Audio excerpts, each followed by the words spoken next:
Mga igsoon sa makausapa, maayong buntag ka natong tanan.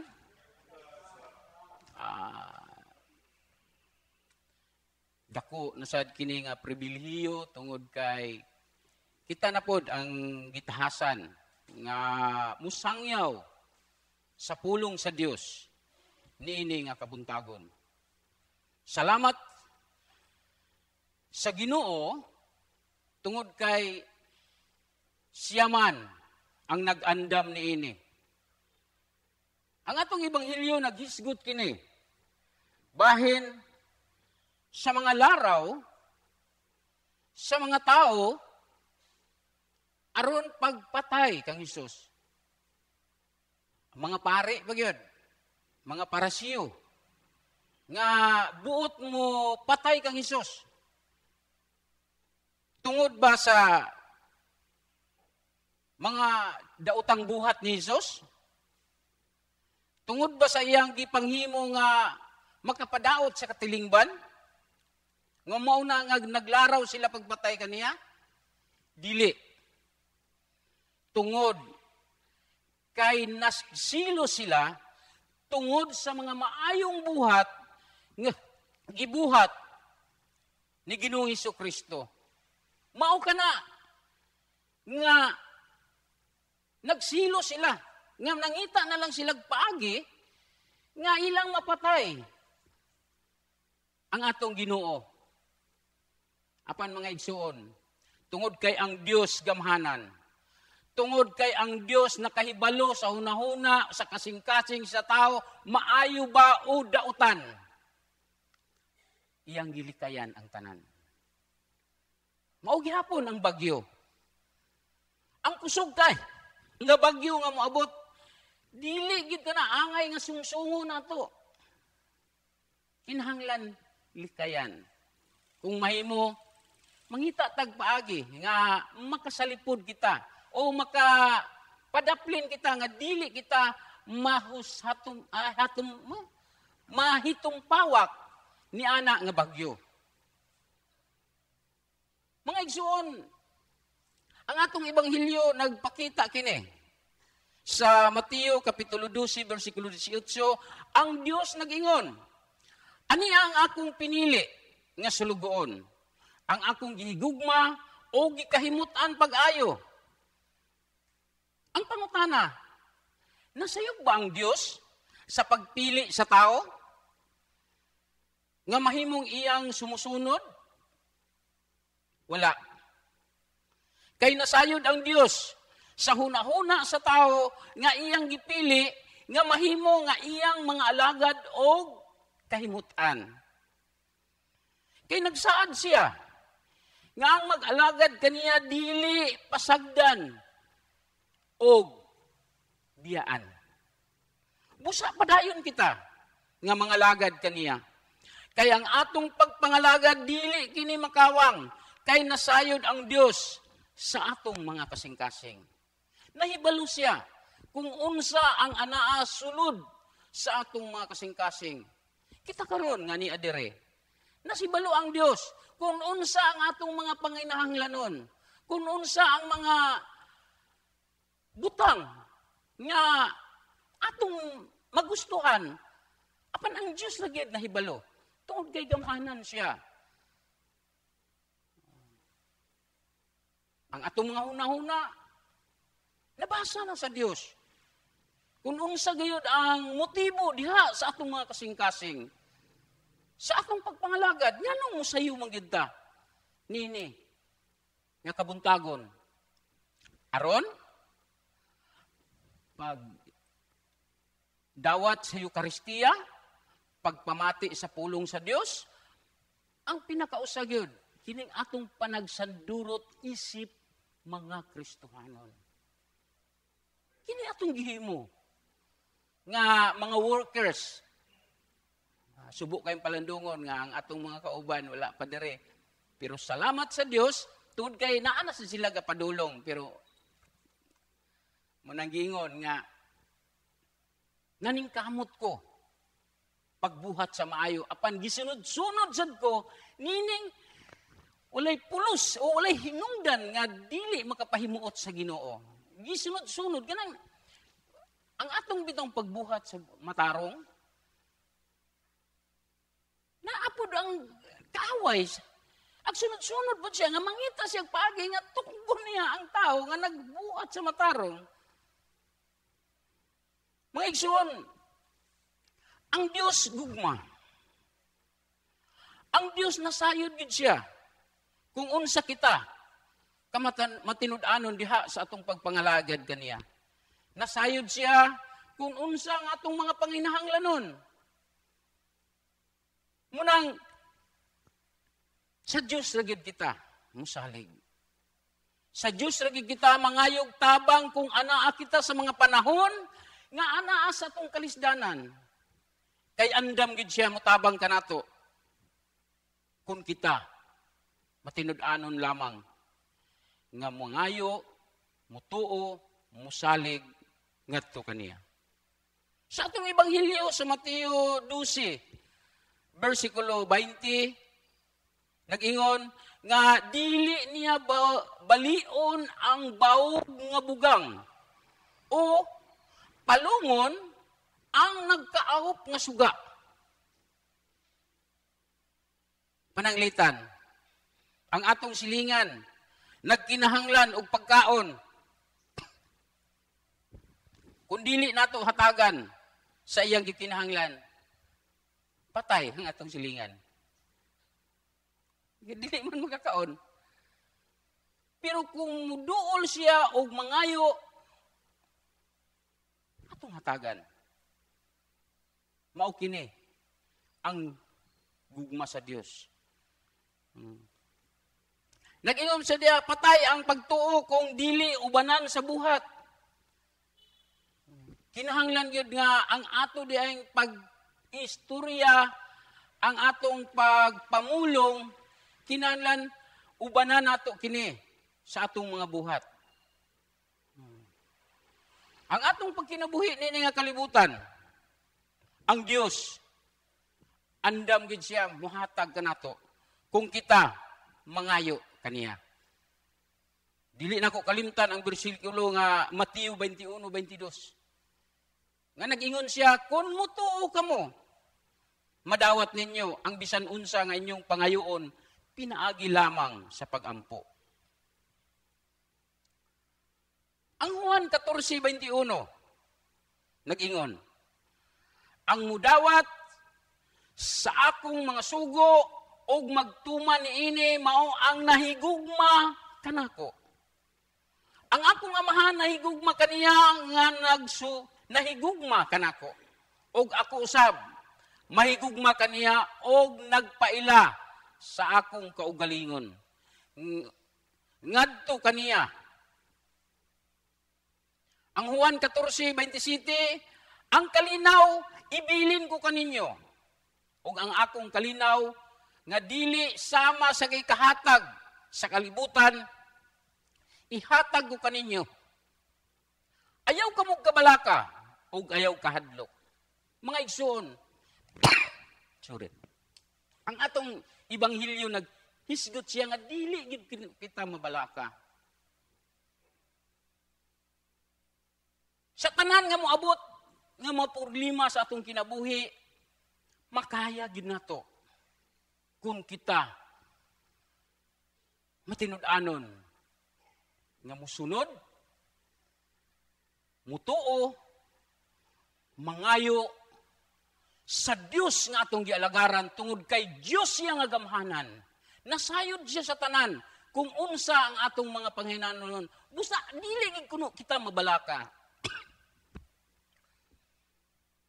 Testimony na ako sa akong kinabuhi.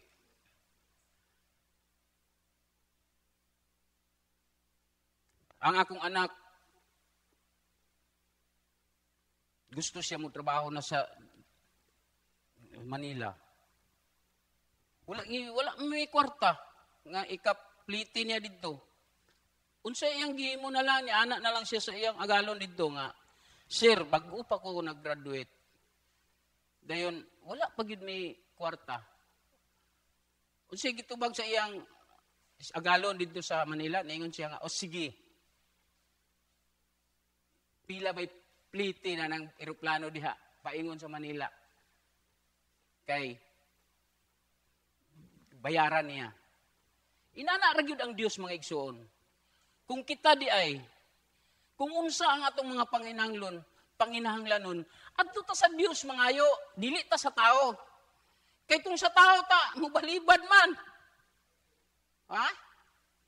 Sa Dios na mangayo. Katulong sad sa ako gyud di na ako kalimtan no akong pag gusto gyud ko muuban sa tanggob.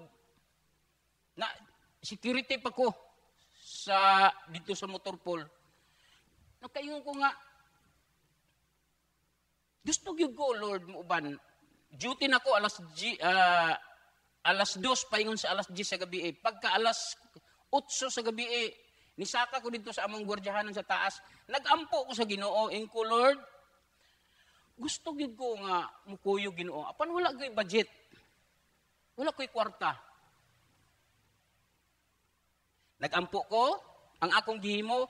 Gipasalamatan ako daan ang Dios. Bisag wala pa na ako nadawat. Nagpasalamat nako ingko Lord. Salamat Ginoo sa tao nga imong gamiton alang makauban gyud ko dito sa tanggob. Inana day mga igsuon. Pasalamatan din nato daan ang Dios. Nagampo ko dagto nga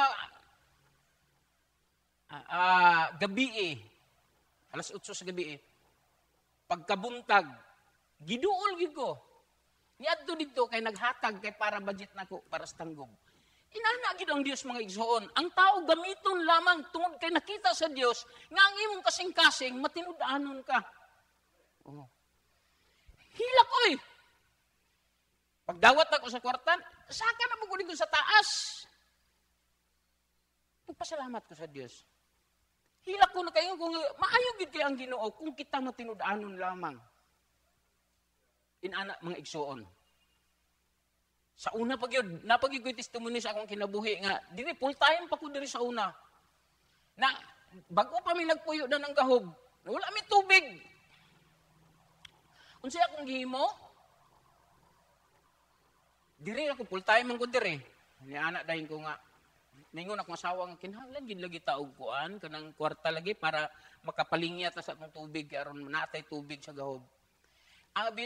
Unsay akong gihimo? Gikan ko sa sakristy ni sulod ko diri nagluhod ko diri. Nagampo ko daan. Giampo nako ang tao nga akong duulan. Ampo nako. Inko Lord, salamat Ginoo sa pinansyal nga akong gikinahanglan Ginoo para makapatubig mi. Dahil tudlo na ko, gisulti ginako sa akong baba nga tao nga akong duulan. Nga kana siya nga tao, di lang ko magsaba ha. Kaya makaingon pa lang niya nga, kuan. Oo. Gisulti ginako sa Ginoo nga kana nga tao akong duulan Ginoo. Salamat Lord nga sa akong pagduol kaniya, dili ko makawang ba, dili ko silbi mapakyas. Oh. Mga igsoon, nananghid ko nga adto nila mulakaw ko kay na ako aglakon tuyo o niadto ko giadto na ko tong kuan akong giampo dire.